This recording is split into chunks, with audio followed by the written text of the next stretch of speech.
Ah, child, let me tell you about the trip that was supposed to save everything. Daniel came to me one evening in early spring.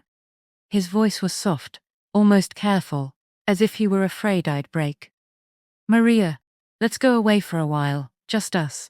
No phones, no work, no past. Maybe we can find ourselves again. I wanted to believe him. After months of cold silences, half-eaten dinners, and lonely nights staring at the ceiling, I wanted to believe we could find our way back to the way it used to be. Athens was our first stop.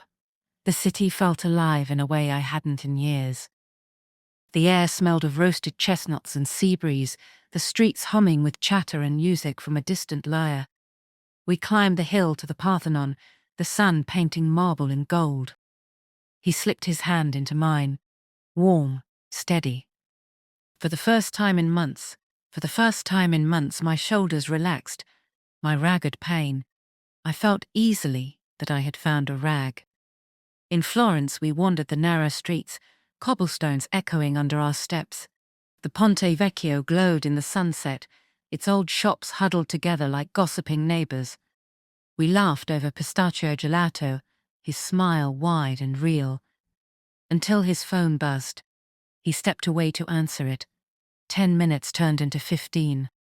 When he returned, his smile was still there, but it no longer reached his eyes. By Lisbon, the music had changed. The city sang with the deep sorrow of Fago, and somehow it fit the quiet between us. Daniel stayed out late, returning with Bridie. Ah, child, let me tell you about the trip that was supposed to save everything. Daniel came to me one evening, in early spring, his voice soft, like he was afraid I'd break. Maria, let's go away for a while. Just us. No phones, no work, no past. Maybe we can find ourselves again.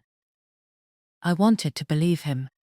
After months of cold silences, half-eaten dinners, and lonely nights staring at the ceiling, I needed something to hope for. Athens was our first stop. The streets smelled of olives and warm bread, the air thick with sea salt. We climbed the hill to the Parthenon, sunlight spilling gold over the marble. He slipped his hand into mine, warm, steady. For the first time in months, my shoulders relaxed. I thought, maybe this is it. Maybe this is our new beginning.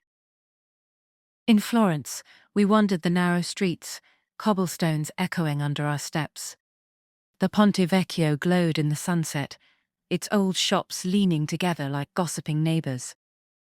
We laughed over pistachio gelato, his smile wide and real, until his phone buzzed. He stepped away to answer it. 10 minutes turned into 15. When he returned, his smile didn't reach his eyes anymore. By Lisbon, the music between us had changed. The city sang with the deep sorrow of Fado, and somehow it fit the quiet that now lived between us. Daniel stayed out late, returning with wine on his breath and a faint floral scent clinging to him. Not my perfume. I lay awake at night, the street lamps casting lonely shadows on the ceiling, wondering where he'd been. My questions stayed locked inside my chest. I told myself, don't ruin the trip, Maria. Maybe tomorrow will be different. In Seville, the truth began to show itself. I woke alone each morning, the other side of the bed cold. When I found him, he'd be in the hotel lobby, his eyes fixed on his phone, barely noticing I'd arrived. At a flamenco show, the dancers stamped and spun with fire, their skirts twirling in a blur of red and black. The music was, I remember, difficult as well. I remembered my feeling. I wouldn't be singing myself farther. Granada was meant to be the jewel of the trip. I had dreamed of walking the gardens of the Alhambra for years, and I did. Alone. He said he was too tired. I returned early, hoping to check on him, and found him awake, phone in hand, screen angled away from me. My heart sank. I didn't need to see what was on it. My bones already knew. By Cadiz, silence had become our only language. We sat by the ocean, the waves rolling in with an unbothered rhythm, as if to remind me the world doesn't stop for broken hearts. He stared at the horizon. I stared at the empty space between us. That's when I realized something. I had been holding on to a man who was no longer mine. No amount of travel, no beautiful city could make him love me again. Then came Barcelona. We sat at a cafe on the Rambla, surrounded by the hum of life, clinking cups, laughter, a guitarist strumming a love song somewhere nearby. Daniel finally put down his phone, looked at me, and said the words that hollowed me out. "Maria, I can't do this anymore." The sounds of the street faded away. I searched his eyes for regret, for love, for anything. But there was nothing left in them for me. No softness, no warmth, just the cold finality of someone who had already moved on. I didn't cry. I didn't beg. I stood, left a few euros on the table, and walked away. My feet carried me through the winding streets, past the colourful market stalls, until the city opened up to the sea.